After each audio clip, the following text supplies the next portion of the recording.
జయ ఈమెని బాలభైరవి అంటున్నారు.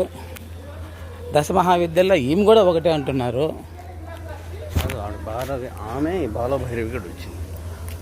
సరే, ఇప్పుడు ఆమె ఒక నమస్కారం పెట్టినాము, ఈమెకి ఒక నమస్కారం పెడతాము. ఇదే పరిస్థితి జయ, ఇక్కడ ఇదే ఉంటుంది, ఇట్లే ఉంటుంది, ఇట్లే ఉంది కూడా. ఇక్కడొక్క జాగాల్లో అమ్మవారు ఈ విధంగా కనిపిస్తున్నారు. ఈ మహాతల్లి బాలభైరవి. దండం పెట్టుకో. చూడు, ప్రతి ఒక్క తీర్థం, ప్రతి ఒక్క అమ్మవారి దగ్గర ఈ విధంగా నీళ్ళు వస్తుంది, తీర్థం వస్తుంది. చూడు జయ,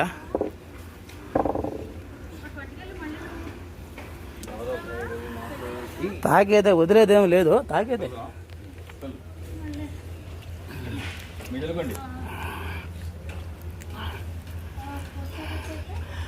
బాబు మా మొఖాన తీర్థం కొడుతున్నాడబ్బా.